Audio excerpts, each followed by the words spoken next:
The battle for scholarships comes to a thrilling conclusion on April 9th and 10th at the Heroic Four and Grand Finals. Be part of the live television audience when Heroes of the Dorm takes over the CenturyLink Field Event Center in Seattle, Washington. Attendees can score some awesome Heroes of the Storm swag, including Asmodan, his new Asmo Dunk skin, and the rare Tesla Dalaran Flame Hearthstone card back. So much damage being dealt! Doors open at 4 p.m. and attendance is free. Want to beat the crowds and grab even more loot? Purchase a premium ticket for priority access and receive a voucher for a free t-shirt and an extra Heroes of the Storm character skin. Don't miss the Ultimate College Esports Clash. It is a complete beatdown here. More than $500,000 in scholarships and prizes are up for grabs. We'll see you at the CenturyLink Field Event Center on April 9th and 10th to find out who will become the Heroes of the Dorm.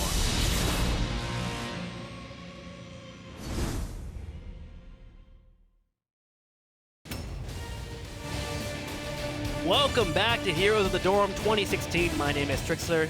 Gilly over here on the left. Gilly, you ready for match number 2? I'm so ready. It's going to be the first time on stream that we're seeing UT Arlington, a team who has been looking very impressive. But we also have the last remaining team from Canada going up against them. It's going to be Imber Collegiate from Carleton. All right, so the matchup is looking great here. Arlington undefeated so far in the tournament. Carleton 10-1.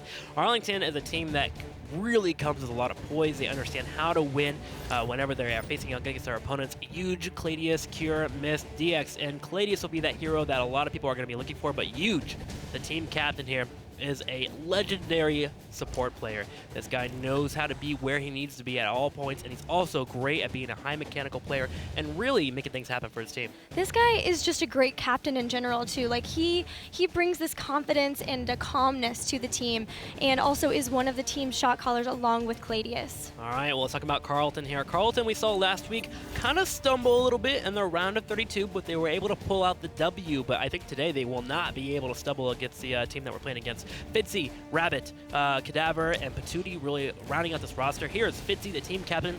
Talking to this guy, they were feeling very, very confident about this weekend. They feel like if they can beat Dark Blaze, they could potentially go on to win the entire tournament. But again, this is a big battle for them. This is a team that really knows what they're doing and knows how to play. They're going to try and grab their picks if they can. They love Stitches of Lenara, so watch out for that. That might be banned out, or if not, they're going to pick it up. This is a team also who really wants to upset Team Blaze. They understand that it would have to be an upset to be able to defeat UT Arlington, but last year they got knocked out by Boston College, so they want some revenge, Tim. Yeah, they do. They would not want to actually have to deal with that again. It's so unfortunate, like in the year 2015 when we see people getting knocked out, they're coming back for the vengeance, the revenge, but they have to go through other speed bumps before they actually get to the major matchup that they would love to get to. So we'll see if they can do that today, because today this match is going to be one that we're going to enjoy. So let's go ahead and start looking into the draft here and find out what exactly our teams want to pick up. Once again, we are on Tomb of the Spider Queen, and Carleton are going to ban Zagara. Zagara is one that we've seen UT Arlington bringing to the table sometimes. They have a player who really enjoys playing those specialist picks, so that is a nice targeted ban to them, especially as well. We saw how powerful Zagara is on Tomb of the Spider Queen in our last match. The creep is just too much to deal with. Yeah, it can be quite a pain, especially if you aren't picking or drafting to actually deal with that. Now, I know you've been looking at Arlington a lot. This is a team that you kind of are actually cheering for a little bit. Tell me their crazy picks. What should I expect from them? No bias. But the thing is that this is a team, they have two players who play in the professional scene.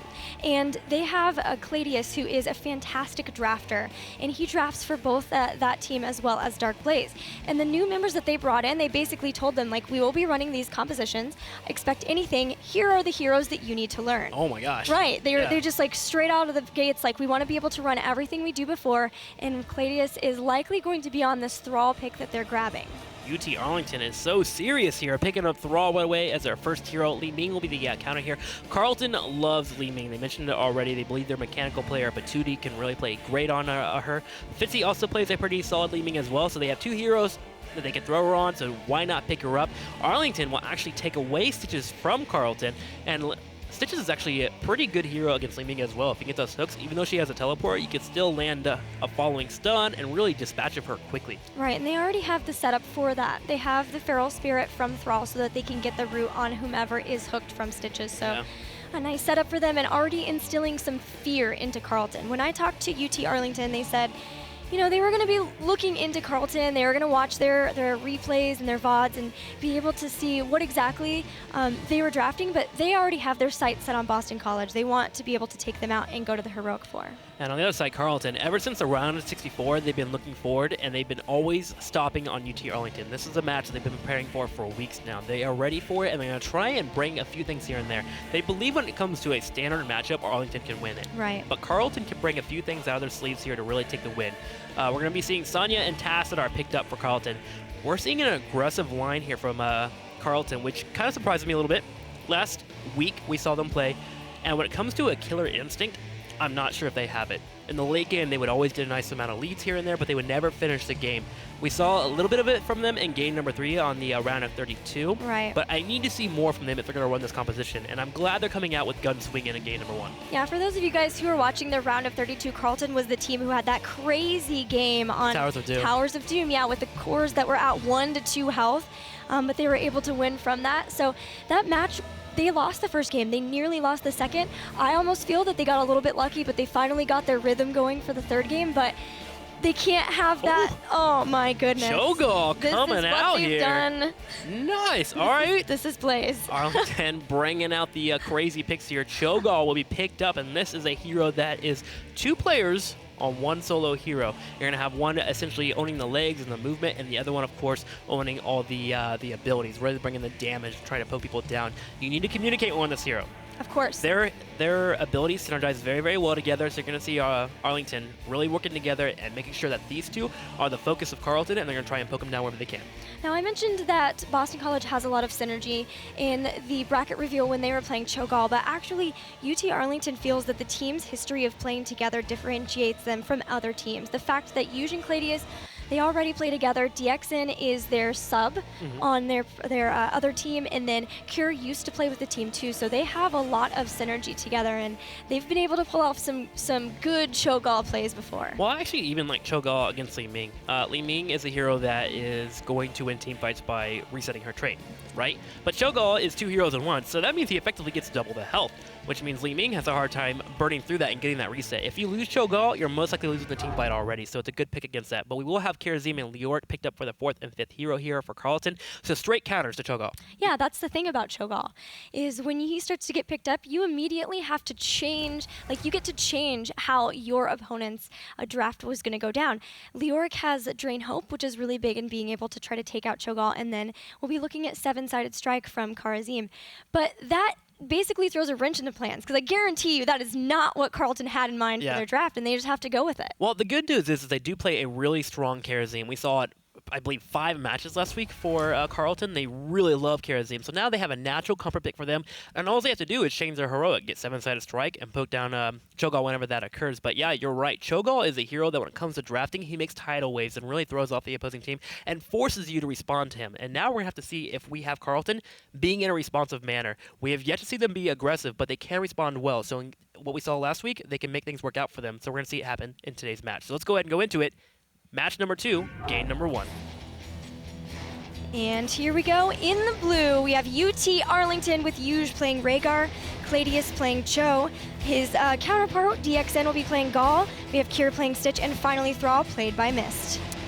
So DXN actually picking up the Thrall there. So we're going to have a massive amount of ogres and orcs in this game. On the very far right, we do have Fitzy, ABT, Cadaver, Patootie, and Wolfgar rounding out the roster here, and we're going to see how exactly Carleton is going to deal with Arlington. Arlington in the beginning is most likely going to have Cho'Gall just own a lane and try and siege down any infrastructure they can. They do have the tools to really do that, and Carleton needs to match and respond until they get to the heroics. Yeah, I mean, Cho'Gall has a lot of pressure just by himself on structures. You can see he's just sitting here already throwing out all of those abilities. Gall doesn't have a mana pool, so he can spam these abilities super often. Cho doesn't as well, so as long as they're able to, as long as they don't get pushed off, they'll continue to throw out those Dread Orbs, the Shadow Flames, and even the Rune Bombs to deal, just try to take out the towers early and get a small experience lead. Yeah, you're going to see Wolfgar most likely follow around this Cho'Gall, so he gets shield on the infrastructure, his turrets, and try to keep that damage from really trying to chuck him down and try to mitigate everything that will be occurring in this early game. But Clo DXN, man, move around, really bringing in the damage. Bottom of the lane, you will have Thrall versus Li Ming. This is the lane that Thrall most likely will win pretty handedly, but with the picks here, Carleton kind of just has to put an inefficient hero down there just to deal with that. And in fact, in the bottom lane, Li Ming does get hooked there, getting low on HP, but will be able to retreat. Fitzy trying his best to stay alive. So we've been looking a lot at average game length for teams as one of the factors of seeing whether or how a team's been doing so far and how successful they've been. When I talked to Yuj, he actually said that they are purposefully not winning early. They said that they want to get their new members accustomed to how longer pro games will feel once they get into the later stages of this tournament. That just screams confidence. Confidence. That screams confidence. Yo, we're gonna win the late game anyway, so let's get our teams, you know, set up. Let's get them the experience. And so practical. That is Yuj right Yeah, there. That is Yuj in a nutshell. What an interesting way to approach the game. Well, Arlington again keeping out the pressure here, and for the most part, Carleton's doing a pretty good job here of dealing with the pressure that comes from Cho'Gall. You see him now using that runic bomb there, and you'll see Gall actually activate that to get the damage in. Wolfgar once again rotating around, trying to apply some pressure here. And the good news is, Leoric is great against Stitches and Cho'Gall here, so they do have a hero that does very, very well when it comes to getting into fights. I just can't wait till we get to level 10, because that's when the main action will be occurring for these teams. Yeah, I can't wait to see what Cho's heroic will be. I always root for having the upheaval, but a lot of times it's Hammer of Twilight. Just being able to throw people back, it also increases his attack too. But we'll see what he chooses to pick up. For now, I do like the slam build that Stitches is going for. It's going to help with the wave clear. It's going to help with more damage too, knowing that they're pretty tank heavy already and that they really could just look at trying to deal more damage to their opponents. Totally agree here. The rotations continue for both our teams. I want to look at the bottom lane. How is Thrall doing against Li Ming? It feels like he's just putting so much pressure on Fitzy. Poor Fitzy, man, just trying to absorb experience. And this is where Mist is really going to get the benefit here of owning this lane. He'll be able to start pushing it in if need be and keep up that lead. You see him just barely etching his team ahead here in experience there in the top left corner as they are about to hit level 5 already. So now both teams starting to look at potentially getting some of those gems that they've been picking up turned in. It's been UT Arlington who's been controlling the battleground back and forth so far. It's been Carleton kind of having to respond to them. So if UT Arlington can start rotating through on their way, maybe dropping off some of those gems while Carleton's trying to make sure to catch up and that Cho'Gall doesn't get any free damage on the structures. Just looking at builds here, it looks like we're going to be having some damage here from Stitches. He's getting some slam talents here, just really trying to work in the damage needed. With Cho'Gall being kind of a pseudo-tank already, and them having a massive amount of damage, you really don't have to rely on Stitches to be the tanky one here and get the amplified healing that you would normally see, so I like the adjustment here from Cure. ABT trying to bring in more aggression, but Li Ming has finally been beat out in the bottom lane by Thrall. And that's going to make someone come down to have to deal with the Thrall and soak that lane, pick up the gems too, and that'll be Karzim. So that's one less person to help with responding to this rotations coming in from UT Arlington. And that will be a bunch of gems finally getting turned in from the Clad DXN that is Cho'Gall. Looking at 35 to 50 in gems right now, moving ever so closely to 50. In fact, they actually have enough gems already. Cadaver is forced to put on Thrall watch here as he's waiting to see if Mist will try to turn in at that bottom area. We do have Clax, DXN again in the top lane, and at the point, Carleton is just doing what they do best here, just keep rotating often here. I do like that they are being a bit more aggressive than we saw last week in terms of their rotations. We saw them play a little bit more passive, more sitting in lanes here, but they are understanding what the Cho'Gall pick dictates here, and they're making sure to respond accordingly, and I do like their adjustments. One of the important things that you want to have from your team on Tomb of the Spider Queen is a pretty easy way to stall out turn-ins as a hook goes down onto ABT. Ooh. But Cure actually with a lot of members here might be in trouble. The Wraithwalk comes in from Leoric, and First Blood on the side of Carleton going to be picked up. Nice pickup there from Carleton. A great hit there from Fitzy, bringing the entire combo in. DXN rotating in the middle here to try and help out, but that's got to get your confidence up a little bit there, securing a takedown like that. Right, and what I was mentioning before is you want a way to be able to safely stop your opponents from turning in, maybe while the rest of your team is turning in another place, or while they're rotating up to try to get into a team fight with you. So the nice thing is Cho'Gall can do that pretty easily with all of their abilities. They have Surging Fist and Hurry Up Oath to try to get away.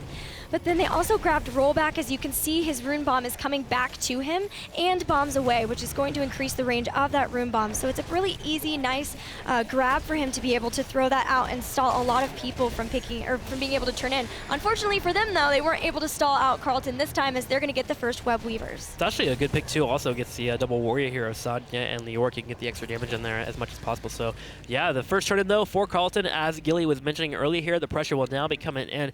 In terms of actual push potential here, I feel like Carleton's kind of lacking just a little bit here. They're going to need Sonya and Leoric at that top lane to get the slam down, and also to get that huge cleave available from Leoric so they can get some pressure somewhere. But Li Ming's going to have a hard time pushing her lane, especially with not getting a Calamity build, which will allow for that area effect teleport to come in. Right. They are going to be pushing up top and get the towers here, so that is a little bit of a win. And as the rest of UT Arlington start to come up here, they might be able to rotate into another lane. But for now, it looks like they're not going to do that. They just want to make sure that they get those towers, but that really only gets them caught back up in experience. So like you said, not getting a lot of value from this first Web Weaver phase. And for those of you that missed a game number 1, we saw a team that didn't have much wave clear available. This is what wave clear could do for you on the first turn in. They didn't lose any forts. They actually only lost one wall, it looks like. And so Arlington's able to deal with that pressure from Carleton relatively easy here. In fact, they're actually driving Carleton away. Wave clear is so important on this battleground. You can see why you need to draft it whenever you get the chance. And with only 5 more gems needed, UT Arlington can pretty easily get a turn in here. It's going to be a bit before Ember Collegiate will have enough, but they are getting pretty close. You're just going to start to try to get those web weavers. The rest of the team is already trying to push the lanes out. The web weavers will spawn wherever the waves are pushed to. So it becomes this back and forth action once a web weaver phase starts to try to get the lanes as far away from your base if you're defending, or as far away from your base as well if you're going to be aggressing.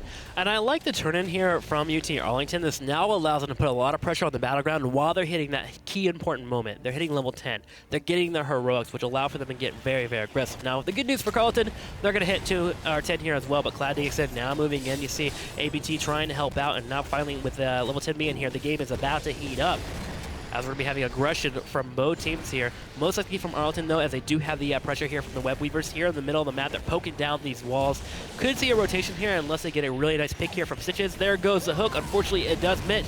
ABT, though, does slam the Wrath, and now we're moving in. The huge Sunring, though, catching 3 people here, and Shadow Bolt Volley is shredding the opposing team. Shadow Bolt Volley is such a terrifying heroic ability, and Patootie even is not going to get away from here. Good body blocks, stopping him from doing that, and a lot of gems. Last year, Hook even pulls Fitzy in, and a slam brings her down. Oh, that's a 5-man wipe here for Arlington. They dominated in that fight there. They're now going to get pressure on the fort in the middle. The top lane is still being pushed in as well by web weavers. It looks like we're going to have them pull back, but look at this. You see the engagement from ABT because the hook missed. The Entomb goes down as well, but the Sundering, so key there, hitting 3 to 4 people. The Shadow Bolt Valley is going to be putting out a massive amount of damage here. Patootie in trouble as well, trying to lumber away. And watch the hook here, real quick, in the bottom right. Kier just like, hey, you're standing there, Q.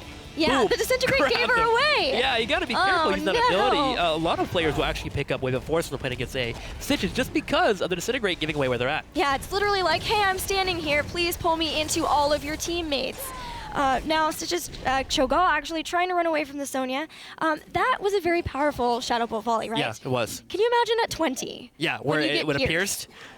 Yikes. Very scary composition here for UT Arlington. Now, there is a good news for Carleton. They actually did not lose their fort. With Patootie respawning once again, the entire team here of Arlington decided to go ahead and retreat. But now we have aggression once again occurring here in the middle of the map. ABT trying to walk around will miss the Ancestral Spear here. Huge will be able to retreat.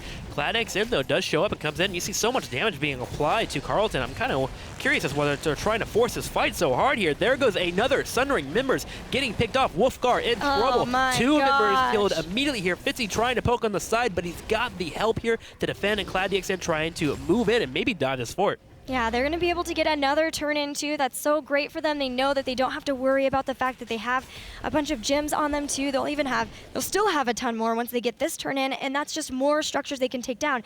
If you look at the forts, they are all low on the side of Carleton. I think that UT Arlington, if they play it right here, they'll be able to get all 3 forts with 1 sweep. Yeah, I totally agree. And go back to Carleton.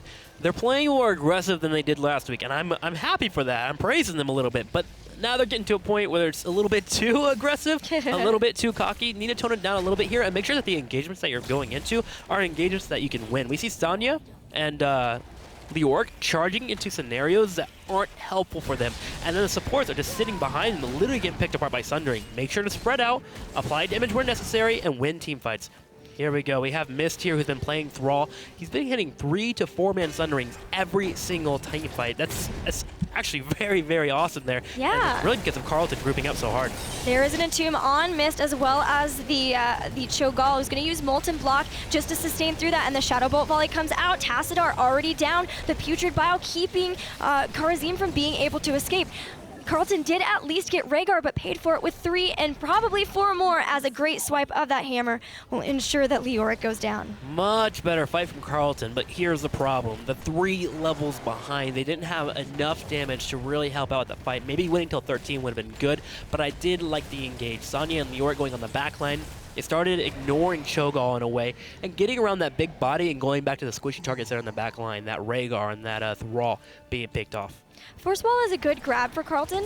If they can start to worry down the health pool of Cho'Gall, then escape becomes a problem for them. He really has to hit Hurry Up Oath, which just gives him that movement speed, or try to use a Surging Fist. And if you put that Force Wall correct, it can be very tough for him to try to get away, but so far, they really have just only taken out a little bit of the health of Cho'Gall. It's been tough for them to actually be able to get him to that point. Well, there's good news and bad news for Carleton. They hit 13. Bad news, Arlington hit 16. Yikes. So they still keep that 3-level lead. You're going to see Carleton try and work away in here to grab whatever they can, maybe grab a few mercenaries, but already you see Arlington getting the turn-ins here, really moving already to 60 gems, just keeping up the pressure, being relentless here. If they could grab a keep with their next turn-in, Arlington would be feeling great.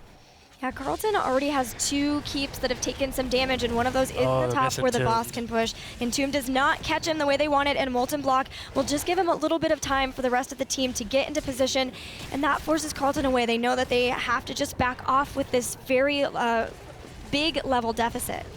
Arlington has a really, really solid understanding of when to turn around. The moment they saw Patootie miss that Entomb, you saw all 5 members immediately turn around and try to beeline for Patootie, forcing the retreat. The 7-sided strike will go off, but doesn't apply as much damage as possible. Leoric is going to pick off. ABT in trouble, getting absolutely destroyed here in the fight here. 2 members die almost effortlessly to Arlington here as they continue to push here. Keep is in trouble. We're gonna have Web Heaver here as soon as well. Could we see Carleton go for a full push here? Well, they're gonna take out the Keep. They know that Leoric will be right back up. Sonya has 15 more seconds, and they're at least gonna throw what they can down with this big lead that they do have. They have Web Weavers that will come in as soon as they take out that tower, and yeah, they are going for the full win right here at 13 minutes.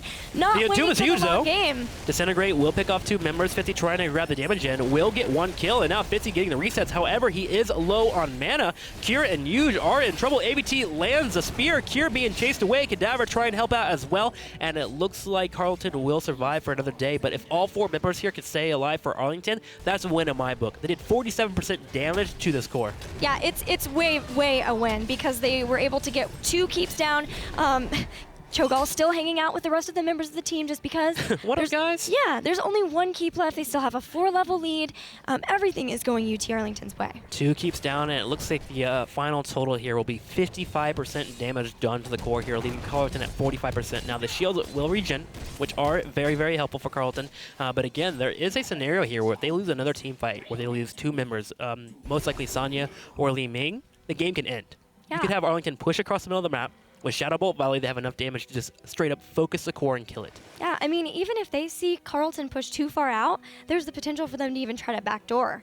The fact that the core is so low at this point is going to be very tough for Carleton to defend. Well, But they're trying to at least get back to the experience game. If they can catch back up to 16, then they'll be at a point where they're on the same tier for a big fight. I agree with you. And Arlington is actually setting up to potentially grab the boss here. If they see Li Ming in the bottom, that means go boss, because Li Ming is a major amount of damage here. In fact, they are. They're starting to poke it down.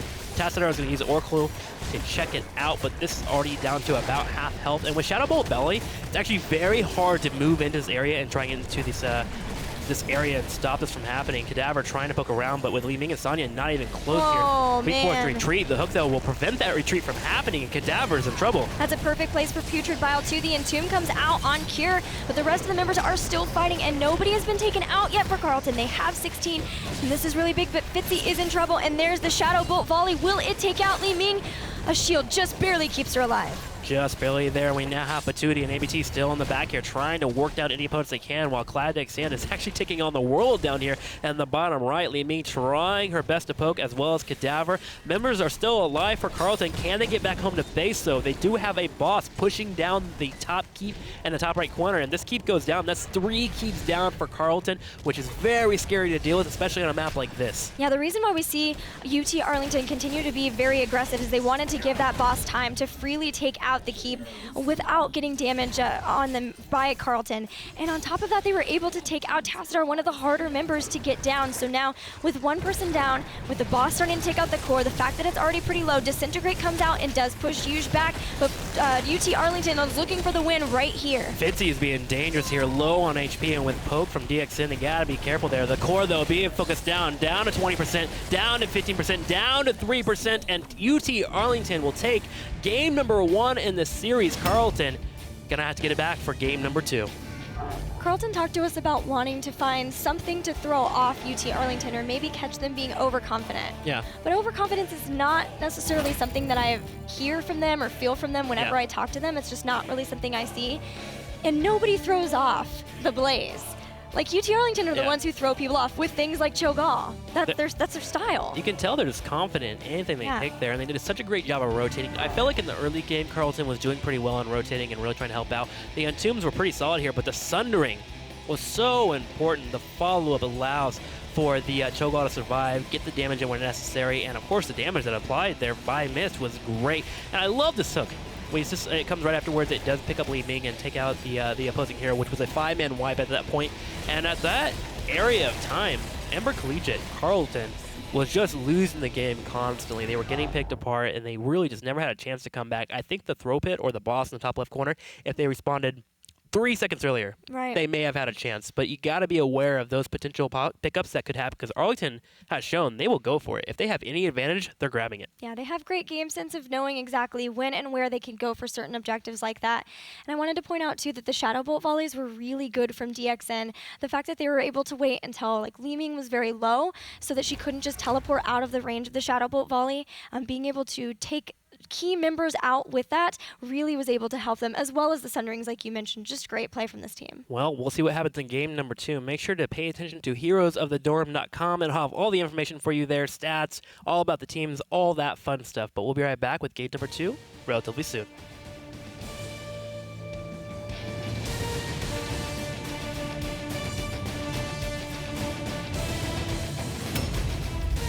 Welcome back to Heroes of the Dorm. We're currently watching UT Arlington versus Carleton, and man, Gilly, UT Arlington, they are showing why they are a #1 seed. Yeah, I love them bringing the Cho'Gall out, saying, hey, stream, this is the first time we're here, so we're going to show you some really fun strategies. And the Cho'Gall play was excellent from them. Yeah, it was great. Now, Carleton, again, they're bringing a little bit more confidence this time, and I love it. Again, we missed that in round 64 and round 32. They mentioned that they were a little tired. They were just waking up, and they didn't wake up until game number 3. But today, I need them to be awake, and I need them to make sure that they're on point, because right now they're making a little bit too many mistakes. They're being a little bit over-aggressive. Dial it back a little bit here. You can totally do so, and you can totally take a game number 2 and go into game number 3. Of course, we would love that, because of course, we're viewers when it comes down to it, and we enjoy great games. Of course, we love getting to cast and talk about more great games. But guys, speaking of games, we have been looking at the team's average game time, and here are the top 8 teams in this tournament with the average game time. And as you can see, I talked about it before, UT Arlington are still making sure their games go fairly long. Still pretty high up on the chart. Yeah, they're still, unfortunately, winning before 16 minutes. Usually these games are 20 minutes here, so you see these teams really being decisive, and that's because they have gotten the higher seeds. Boston College, so #1 in terms of ending games, 14 minutes and 24 seconds. That is actually pretty insane. So we'll see if they can continue that pace as we move forward through the Epic 8 tomorrow, and of course the Heroic 4 next week if they do make it. But our UT Arlington versus Carleton, this is a match that we're going into. Game number 2, what do you want to see here from Carleton if they're going to get any type of chance of winning here? So we just got news that it's going to be Towers of Doom. Okay, which is their map they like. Yes, so that's the map that they bring it to when they know that they're down. They did it last week in the round of 32 as well. And Towers of Doom is a battleground where you can't just win by taking a decisive team fight, pushing in, and taking out the core. It requires you to be able to pick up altars that send out shots to the core but depending on how many bell towers you have, how many keeps that you control. If you take out keeps on your opponent's side, they turn into keeps for yourself. But this is a battleground that UT Arlington has a lot of skill with, so if they were hoping to throw them off with this, I'm not sure if they're going to find that here. Yeah, I'm not sure either, because especially with what we saw last week, they feel confident on this battleground, but I didn't see that confidence. Yeah. They had a Stitches Lenora pick, which is one of their favorites to pick off, because if you get a hook and you follow up with the NH's Toxin, you can really whittle down opponents. But they didn't follow up with any type of stuns or anything, so they kind of put a lot of their eggs into one basket, and it wasn't the greatest thing I've ever seen in my life. Luckily, they were able to get a comeback in game number 2 and then go on to win game number 3, but I need to see more confidence from Carleton on this battleground if they're going to pick it here. Because last week I felt like they were getting bullied around a lot. So we'll see if UT Arlington will be able to do that as well to Carleton. But, you know, this is an uphill battle that I would like to see them actually try to win here. It is. Well, let's take a look at where people are dying a lot in Heroes of the Dorm on Towers of Doom, and that is the middle section all over. My gosh, there is there's a lot of red on that battleground. You can see the bottom left. Usually that is pushed in heavily by a lot of teams because of the mercenaries in that area. So yeah, that's pretty noticeable to notice. But again, in the bottom, in the mid lane, and by that big blob at the top, you have the boss there. This map is spread out. There's a lot of strategy in this entire area because that's where a lot of the fighting is going to happen, because you don't actually have to kill a core here by actually physically hitting it. You have to pick up the altars, which again will shell away. So you're going to see a lot of people rotating, you're going to see a lot of picks, you're going to see a lot of aggression. Fun battleground. I love this one. Yeah, it's going to be a lot of fun to go on to Towers of Doom once again. I wouldn't mind a game that is as crazy as last week. Yeah, that was definitely a fun one. But let's check out a couple of really key players that I believe we're going to have to keep an eye on here. I think Claudius is the guy that we're going to watch out for. This is a wonderful player. He is so decisive with being a player on this team. He really knows how to walk in and make sure to get the aggression where needed. We saw actually missed on Thrall last time, but Claudius plays an equally just as good Thrall. I would love to see his Artanis. It's his favorite hero. I love Artanis too, and I would love for him to pull it out, and if he's going to put it on any battleground, hey, maybe this is the time to do it.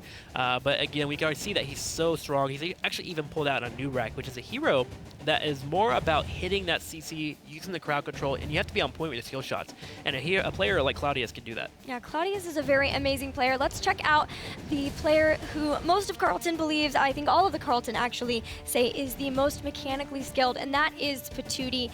As we can see, playing a lot of warriors. That is the hero, I believe, the player who was playing Stitches, correct? Yeah, he played Stitches on Towers of Doom last week. This is a guy that, when it comes to engagements, he knows how to make it work for his team. We didn't see much of him in last game. Last game, he was kind of picked apart, but so was his entire team. So hopefully he can step up in this game and really show what he's capable of doing. So we talked about Claudius, and Claudius and Yuge have a pretty interesting shot calling style, which is that Yuge calls more of the big picture thing, and then Claudius is the one calling who they want to focus down in the team fights. And at any point, if Claudius says, Yuge, I'm calling from here on out, then he takes over for all of the shot calls. So I was like, you guys are kind of like the parents of the team. And Yuge was like, yeah, I guess so. Wow, that's actually a big deal of trust for the team. Normally, if someone says, I'm going to take over this, you kind of get hostile. You're like, oh my gosh, you don't think I'm doing a good job? Right. You're gonna call me out like I that? was like, do you guys ever get in fights? And he was like, yeah, all the time. But they have that relationship. They've been playing together since Dorm last year. Sometimes two heads are better than one, like we saw in game 1 with Cho'Gath. But it looks like the draft is ready for game number 2. We are going to Towers of Doom. We're halfway through the draft already. Meeg and Falstad will be the bans here. Tassadar, Leoric picked up for Carleton, while we do see Zagara, Thrall, and Muradin picked up for Arlington. So Towers of Doom, pretty big battleground, and that means that Abathur Zeratul is a threat. It's something that's very known to come out of UT Arlington. Claudius, he loves to play Zeratul, so that's why we see that Zeratul specific ban from Carleton. Interesting. Abathur is the hero on this battleground that you have to have confidence in, because you're most likely going to have a hard time in the game. Speaking of confidence. 2 shrines, but Carleton, wow, they're actually going for the Abathur here. Mine placement needs to be on top of everything here, and they need to make sure that we have an aggressive Abathur. Whenever an altar spawns potentially in the bottom, Abathur needs to be pushing top lane as hard as he can. Yes. Even if he draws somebody up there to try and come kill him, even if he dies, it's a win for the team. Here he is, Symbiote and Toxic Nest. Abilities that you'll use often. Symbiote will be a hat that you will put on your teammates. You'll give them other abilities like a poke damage, you give them a shield. Ultimate Evolution of all Monstrosity will be his heroics, and Locust Rain is passively always putting Locust in a lane, so you'll see Abathur constantly trying to get those to work to his advantage. Ultimate Evolution, probably the pick here. Yeah. We're going to see him most likely pick up a hero that'd be helpful for the entire team. Do you see what I see? Do I see Murky coming? I think so. I think I see Murky coming too. That is exactly what Cloud9 did versus TNL at the World Championships. It's the same. I'm pretty sure the exact same comp. I know it was Tastar. It's either going to be Murky or someone that is insane when it comes to damage. Jada could be good here, a target for Ultimate Evolution. Because right now, the targets that I see here aren't good for Abathur.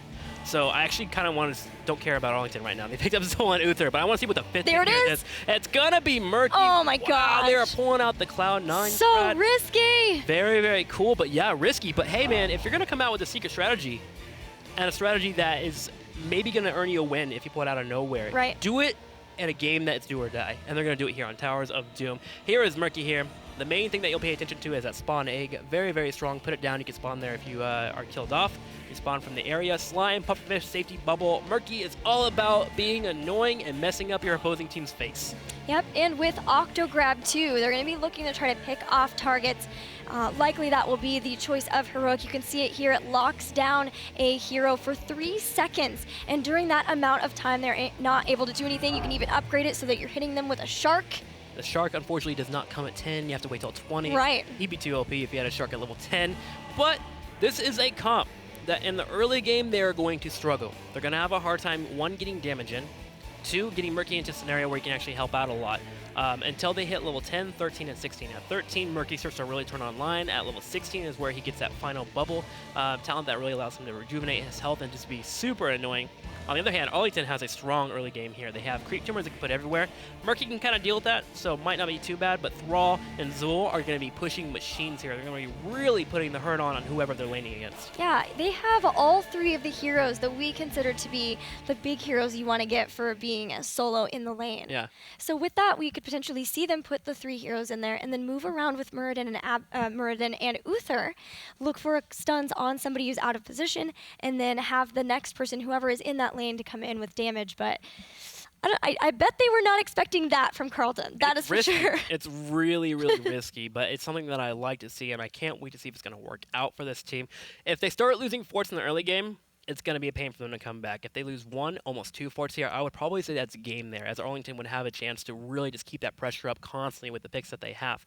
But if they can sustain through the early game, if they can be evenly matched, they're going to be set up for a strong late game where they can come back. That's what Carleton does well. They come back on this battleground. So they've got the cards out. It's all about who's going to be playing poker here. Yeah, I want to see them be just so aggressive with this composition. That's what we saw when Cloud9 pulled this out versus Team No Limits, is that they just continually were, they were okay with losing heroes as long as they were aggressing, being annoying, keeping people from doing things that they want and need to be doing, while maybe Brightwing is picking up an altar and helping push down a lane and a bell tower there, and Abathur can be doing the same. Timing is going to have to be perfect for this team. There will be a lot of deaths, but Brightwing is going to have to be on point. The global pressure will help out a lot. That's actually the major thing that brings this entire comp together, because Brightwing can really just hold down things and get our team back, while Murky and Leoric are constantly dying, but putting enough pressure on their opponents. If an egg is ever actually found here in this scenario, this entire comp just trembles. It falls apart. It crumbles away. Murky has to be responding and has to keep getting the damage in and has to be hitting those slimes. Yep, they need to be as annoying as possible. Another great thing, too, is because of the fact that they have Murky, they can continually put pressure on wherever the big fight is happening at an altar. But here we are with game number 2, 1 game away from being able to move to the Epic 8 is Dark Blaze from UT Arlington here in blue. We've got Yuge, Cladius, Cure, Mist, and DXN. All right, there they are on the far left. On the very far right, the comp that you at home should probably be cheering for because it is way, way different. Fitzy, ABT, Cadaver, Patootie, and Wolfgar will rotate out here. And we're going to be seeing Block picked up for Murky here at level 1, which tells me he wants to survive as long as possible, especially in the early game. I'm kind of partial to Safety Bubble, especially against a comp like this against Zagara. You can catch up with her on her creep, but ABT will now be able to live just a little bit longer, especially against Thrall and Zul, who'll be wanting to get those auto attacks in. Yep, they're maybe just trying to see where the push is going to be coming in before they start to spread out. But guys, don't forget that we do have a poll going on. We want to know who you think is going to win this match. Tweet using the hashtag Heroes of the Dorm and the hashtag of the team you think will win. All right, so I'm watching Arlington here. I want to find out how they're going to get a lead in the early game. That's what you want to do against this comp, is really put them on the back foot as much as possible. And they're actually putting a lot of pressure on the top lane here. They're bringing in DXN. I like it. The top lane is a lane that you normally only put 1 hero in because you really just kind of want to leave it alone and deal with the bottom lane to get those mercenaries. But if you put so much pressure on the top lane that you force Leoric or Brightwing to move up there, you give up map control, essentially, which allows for them to rotate and grab mercenary camps. So Zul, Yuge, and Kier trying to push in this lane. If they can, they would love to grab this wall at least. That will give them a nice experience boost. They are now starting to rotate to the bottom, though, as Brightwing and Leorg have actually put enough pressure on Thrall. Yeah, and even Zul is going to come down away from Murky. They want to try to catch someone out right here, right now, but Patootie uses the Wraith Walk into a Storm Bolt, and Bone Prison to follow up should be enough for them to be able to get this kill, but actually, you can never discount the fact that Abathur, the Symbiote Carapace, is so central to being able to keep someone alive there. Yeah, he was spiking down Claudius there, which is actually the main damage dealer. Like, Zul comes in, and he brings in the Bone Prison. He actually slows down the auto attacks of your opponent. Leorg doesn't care about auto attacks. He cares about getting his Drain Hope in and slamming his Q as well, and Abathur just poking down Thrall prevented that entire kill from happening as Thrall went down to a quarter health, didn't have a Frost Whip Resilience available to him, or so he couldn't get that proc and was had to actually retreat. So nice play there by Abathur. Murky once again keeping the aggression in the top lane. He's actually dropping Pufferfishes on the wall there, trying to siege it down. Patootie will once again get away. Cadaver is like his best friend here, as constantly is healing them and giving him the Pixie Dust when available. Yeah, I mean, once he gets Hardened Bones at 4, he'll be resistant. Likely we'll get that. It could be Fealty unto Death. Sometimes we see that from or from Leorgs, but no, it's going to be the Hardened Bones. So now, once he goes in that Wraithwalk form, he can be more resistant to some of the damage that's coming out. ABT working in the slime build here, dodging and juking Kier here. Stormbolt will go out. Murky, though, will get thrown across the field. His egg, though, is right above. Really going to try and slow down this altar being grabbed. And this is where Carleton needs to be delaying. Right. Their goal here is not to get the shrine. Their goal is to allow Abathur to get map pressure occurring anywhere he can here. ABT, though, keeping up the aggression here, going for the slime build, will bubble in. Huge getting chased down here. ABT working in the auto attacks. Kier getting low as well. But again, this altar has not been touched as Arlington's trying to find a way to get a kill here. Wolfgar finally getting picked off, and now we can see Arlington move back to that altar and try and grab that shrine and get 4 damage on the opposing core. Yeah, the name of the game is delaying, like you said. They just want to allow Abathur to be able to push wherever he wants. But so far, Zul has been able to go between the lanes, and they're going to lose Brightwing. So now 2 heroes have been down, not even counting the Murky kill that UT Arlington were able to get as well. And here's where the delay game could actually come to hurt Carleton, is if they are putting too many resources and trying to delay their opponents. And Brightwing getting caught there was a full level experience there that Arlington could grab. And you can see the experience on top left corner is helping them out. The more kills they get and the more altars they get, the closer they get to level 10, right? So Carleton needs to be super careful here. That Brightwing phase shift in was probably ill-advised, especially with how deep Murky was going. And Zul never needing to really come into that altar. They were willing to kind of go into that fight 4v5 with, if you include the symbiote. They're going to maybe grab ABT here once again. This Murky has not had the best of luck in trying to push back these lanes. The Murky life is definitely a hard life, especially in the early game. But remember, he's trying to get to the mid game. I love what Arlington is doing. They're really putting a lot of pressure on their opponents, but they're not putting it on one hero in particular. They're constantly rotating between the middle and the top lane, trying to put fear into Carleton, try to put them into some kind of reserved state. Yeah, they know that if they can continue to just make sure that their lanes stay nice and healthy, they have such good pushing heroes, such good laning heroes between Zagara, Thrall, and Zul that they're able to just put some pressure on whatever lanes Carleton aren't really focusing on. And so they've just been slowly getting ahead with the kills that they've gotten at the altars as well as the towers they've been able to get. And even these Murky kills, they start to stack up. That they do, especially what is that, like the 8th and 9th death already by Murky? That's equal to about 2.5 kills already here. ABT trying to help out with the aggression in this top lane as Abathur and him are just trying to hold back Zul. Zul, though, just such a king at split pushing whenever possible. I would like to look at Wolfgar down here on the bottom right. I kind of want him to be a little bit more reserved with his Tassadar play. He's constantly getting super aggressive and then slamming his dimensional shift super early.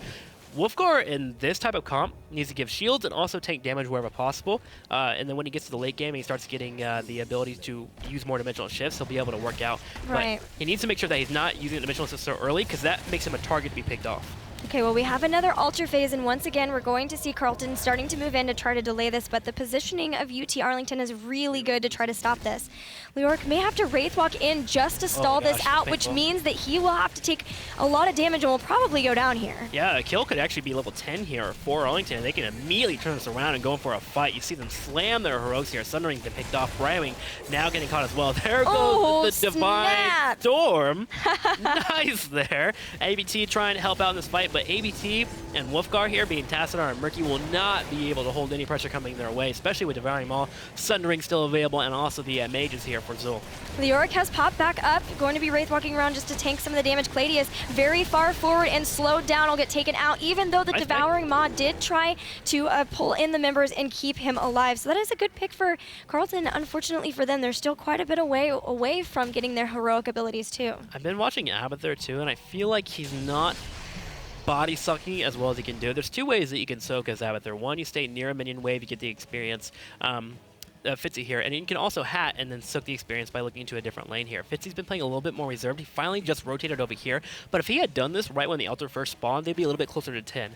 I need to see him being a little bit more aggressive, especially when he sees 5 members down in the bottom part of the map. That means you're freeing the top lane to sit there and get double experience. I wonder if he's going to get Monstrosity. Do you think so?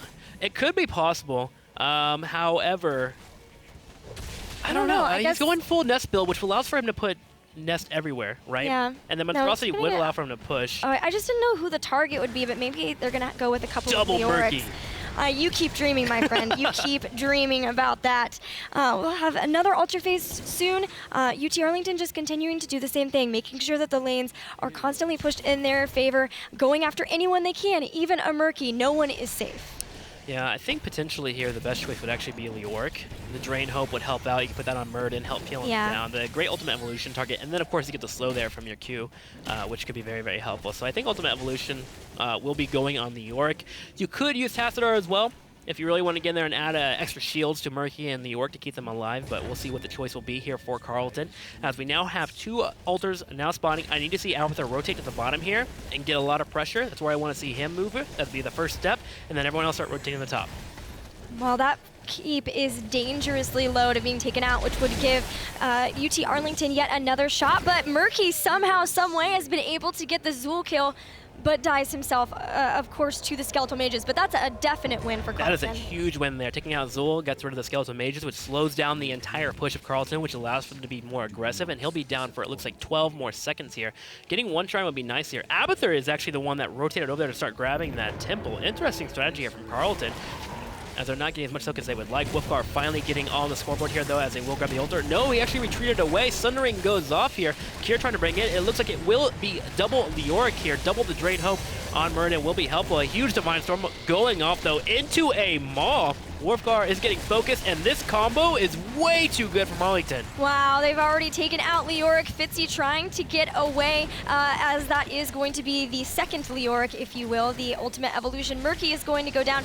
Those two are the ones that are okay to get taken out. You know, Leoric comes back fast. They are able to still get Thrall, so the annoyingness, the ability to put on constant pressure, even if you lose someone, is starting to come into play for Carleton, finally. The auto grab goes out, but unfortunately no Pufferfish to help there for ABT, so he was not able to secure that kill by himself, though. DXN slowly getting picked off. Yuzo will finally get picked off, and this is the resilience here of the comp here for Carleton, slowly but surely taking their opponents out to dinner here and taking them out. Patootie now trying to help out with the aggression. Finally, these mages will be picked off, and will Patootie finally get his team on the scoreboard? It looks like that will be so here. Claps around for them. Abathur also putting pressure on the bottom lane. Tim, if there is one team comp that I don't want to go out to dinner with, it's Carleton's. Yeah, it's kind of an Murky, ugly team Leoric, comp, and it's painful. Abathur, no thank you. But they do secure an altar. They got a lot of kills, and that is the power of that composition. And you talked about it. They want to get to the mid game where they can start to have that get into play.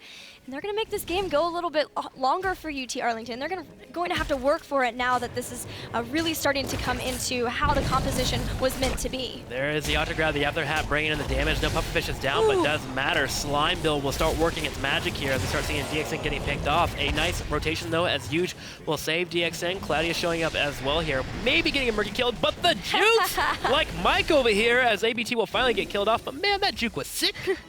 Murky jukes are sick city. You know, in the team fights, we saw how good it was. Even though they lost Murky and they lost Leoric, they were able to stay in the fight. And those are the two they really want to be making sure that they are getting focused down, because Murky can come right back because of his egg, as long as his egg is safe. And Leoric, he's able to use his abilities to cheat death a little bit, come back faster than a normal respawn timer, besides the fact that he comes to where his ghost is. So as long as they're continuing to force UT Arlington to focus on those two heroes, the other ones are able to throw out the damage damage that they need to, and eventually just kind of whittle down annoyingly the members of UT Arlington. Yeah, you're totally right. With Murky getting that level 13 talent that reduces the cooldown of his bubble, he's able to get more annoying. But Abathur gets more annoying as well at 13 too. With the Bombard Locust that he gets there, he's able to start split pushing. This is where he turns on as a hero in terms of really trying to own lanes. Patootie though, getting the aggression here. ABT helping out. There will go the out to grab the Pufferfish. It's a little bit off here, although Claudius will walk through it. Interesting choice there. Will get picked off. Patootie keeping up the aggression here, and ABT will finally go down, but Fitzy and Patootie are going for the chase. Patootie should go ahead and retreat here. There's no kill potential available for this team here without Murky being around for the area, so you'll see them retreat. Fitzy just trying to wave clear as well. I do want to talk about really quickly here the Divine Storm pickup for Uther. I like it as a pick. You'll see Leoric and Murky going for super hard engages and potentially being there as well. You don't want Divine Shield, because Divine Shield stalls out a fight. And Divine Shield is our stalled out fight is good for Carlington. The Divine Storm forces a fight. Look at that. 3 people just immediately storm there. Kier's able to hit his Storm Ball, and Cadaver and Patootie are in trouble. Cadaver potentially could get picked off here. No, nice polymorph. She should be able to retreat. No, just kidding. Kier and Huge are way too good. The Exon, though, is getting picked off here by Murky. Does Abathur finds he's walking through. Such a pain. And Wolfgar, by the way, is sneaking the altar. He's been sneaking the altar, and I believe he even picked it up, but he's going to pay for it with his life. Now Murky using the safety bubble right into a stun, but as always, he'll be right back. But still, they were able to get the altar. They're starting to bring the core health back in line, but it is still, for now, UT Arlington holding the lead of this, but the struggle is going to get harder and harder. We can see in the top, the push has been very good from Abathur. It's starting to put the minions and the Locust on the keep. Nice Sunring. Pufferfish goes down. There goes the autograph. Fitzy trying to focus down this target. But yeah, Pufferfish was actually killed off there by the Mutalisk, so nice job by Mist picking up that talent. Patootie, though, will get picked off, saves his teammate, and there are more picks going down as Arlington is getting their team fights down to a T. Yeah, just from that team fight, I can see UT Arlington. They're like, okay, enough of this. We have had enough of this craziness. Focusing the right people, making sure they take down, if they can, the Tassadar or the Brightwing too.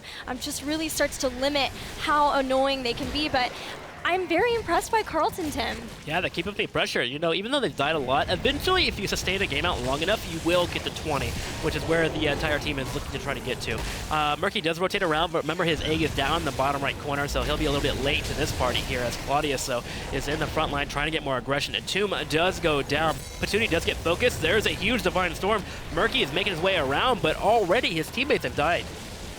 Yush has been going for a complete battle Uther build, by the way. He picked up Hammer of the Lightbringer for more mana and has been using Fist of Justice at level 1 to make sure he has Hammer of Justice up more often. They want to have the stuns. They know that the stuns are the key. They've been able to take out these key members just because of the fact that they have Stormbolt as well as that Hammer of Justice up.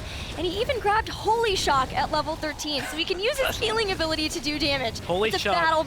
Battle Paladin right here. Holy Shock by itself does about half damage to Murky, so it's actually a really good pickup. But you know what? Pick every resource you can here, because you need to kind of weather the tide as Carleton will constantly try to keep rolling over them here. But now 2 forts have gone to Carleton, which means the next altars that spawn, if Carleton does not take these shrines back, they will take about 6 damage to their core. However, Huge has caught Fitzy here trying to chase down the Abathur. DXN trying to walk in. The Broden Prison is going to go down, but it wasn't even needed as Abathur has been dispatched of. Claudius is going to grab the altar up, and it was still 6 damage, even though a bell tower was picked up.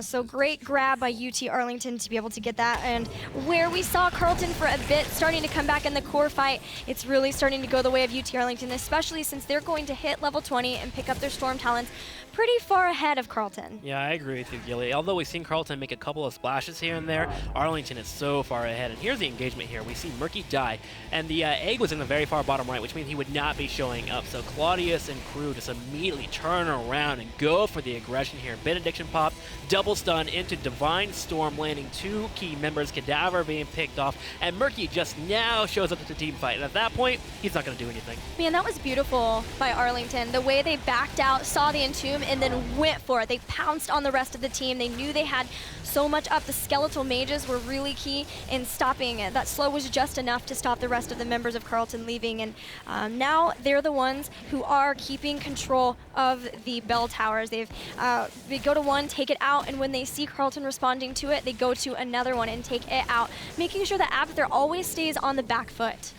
Level 20 is now here for Arlington, and they are keeping that pressure up, as Gilly was mentioning here, grabbing mercenary camps, grabbing everything they can just to keep this composition at bay. And that's the way you do it. And if you put this composition on their back foot, they have a really hard time fighting back just because they can't break through a front line, especially a strong one here like Cure and Claudius are really putting up. And now this fort in the middle is going to be grabbed finally by Carleton, but altars have spawned. Total of 8 damage will be available here to UT Arlington. Oh, I'm sorry, 5, as we wait for the actual fort to be grabbed. Another nice thing too is when you know that you have all of the lanes pushed for you, hold that thought because we might have a fight, as Murky is going to have to use that safety bubble to get back away for now. Wraithwalk also being used for Leoric and Force Wall, but that has a very short cooldown, so they should be back up very, very soon. Just brawling back and forth, trying to throw out what damage they can until they see one of the big heroics go down, and then they can move in from there. Yeah, this is a good play. They're so far ahead, they just kind of poked around a little bit and made sure that the Elder wasn't being grabbed, while Mist actually grabbed the shrine to the left. Here's an engagement, though. Patootie getting focused Divine Storm into a singular maul on Brightwing. But when you're this far ahead, it's totally worth. That's coming to pick off. Double Murky's going to happen, but it's not enough as members are getting picked off, and Fitzy will be dealt with as well. Another altar going to Arlington. They seem to have found their footing. So the point I wanted to mention is if you're able to keep the lanes pushed forward and even take out your opponent's bell towers, you start to not have to worry as much about prolonged fights as long as you are not taking too much damage and able to heal through the annoying damage coming out of Carleton. And that's because Abathur, it takes him quite a while to start to push the lanes back. Sure. So it's a lot more time of breathing room knowing that Abathur doesn't have locusts on your own bell towers. Yeah, that's why I kind of like Assault Straight a lot here instead of the Bombard Locust, just because they are able to clear waves. If the mini wave is huge, it will be killed off and it will blow up and take out the wave. But huge, here he is, man, going with the Battle Uther pickup. He's picked up Divine Storm, also Divine Hurricane, which increases the range of that Divine Storm. It's actually pretty large, just picking off members, and I love how aggressive he is playing this hero. This is a build that you don't see often, and he's able to pull it off, and it's a niche build that works only against his comp. Nice pickup by the wonderful player here, as we see members trying to pick off another one. Actually, Rewind was used there to get double pufferfish down, but they were unable to get a kill, and it's a big power spike, now not available for ABT. You know, these interesting talent choices and interesting compositions are something I really enjoy from Dark Plays and the players on there. And Patootie very, very close to going down. Sundering comes out into a Divine Storm, and Murky is eliminated, but a great prescience, of course, is popped that allows Wolfgar to get away, but he's still very low and uses his next one just to try to heal back up.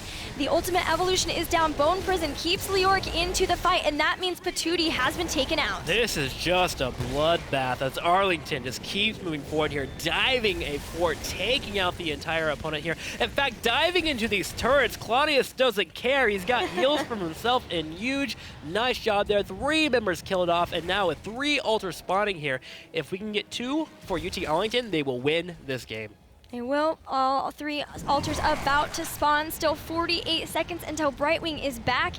And man, with 6 bell towers being controlled, there's just not much, if anything, that Carleton's going to be able to do. Even Yuge going after the Holy Shock.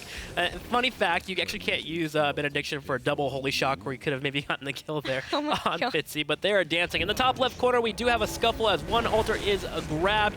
We do have Patootie trying to slow it down, but it is not enough. He will be stunned out, and this is going to be game here for Arlington, as they just have to grab one of the shrines. We're going to have ABT try to put up a valiant effort here and try and pick off one member. Fun team comp here for Carleton, but it's not enough. That is going to be game over. What a great game.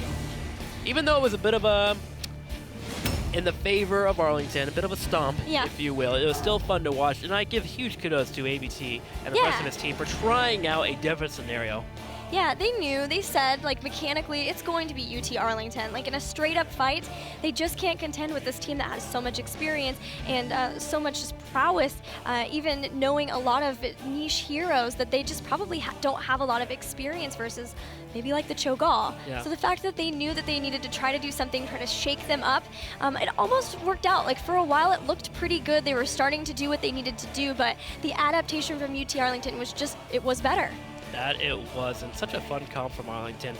You know, they've made it to Super 16 now. They're going to the Epic 8. We'll be seeing who they'll be playing against. They're going to be up against Boston College. Oh, yeah, Boston College versus UT Arlington. Right. That will be a great matchup. We are working on currently getting a Skype interview set up with Huge. I would love to talk to him about that battle momentum. I want to know about that build for sure. That was such a fun Uther build, so we'll see if we'll be able to get to him. But look at these highlights here. In the mid game, it felt like Dark Blaze was starting to have a little bit of trouble here and there, but they really found their footing as they moved to the late game, started picking off their opponents, and really taking control of the battleground.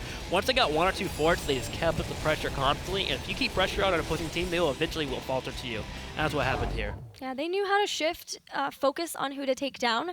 Also, as the game went longer, of course, the respawn timers got to be more difficult to deal with, especially even if it was Leoric that they lost. Yeah. Leoric was one of the 2 targets that were maybe more okay, but the fact that he was still down for maybe 45 seconds was enough time for them to start focusing on the other members, at least push them back so they could be able to get the altars. Well, it looks like we won't be able to get used today, but we'll talk to him another time. But nonetheless, we want to invite you guys to the Heroic 4 and the finals that will be occurring in the future on April 9th and April 10th. General admission is free, and there are a limited number of $15 premium tickets available through Ticketmaster. Premium tickets include priority access to the venue, a hero skin, and a highly coveted Heroes of the Dorm 2006 t-shirt. And if that's not enough, we'll randomly select 1 premium ticket holder for a VIP backstage tour for you and a friend. So go to theheroesofthedorm.com. Get more information, and we look forward to seeing you there. That's going to be it from me and Gilly. We're going to be having Kevin and SolidJake bringing you the next match. We'll be seeing you guys a little bit later on today. Thanks for staying with us.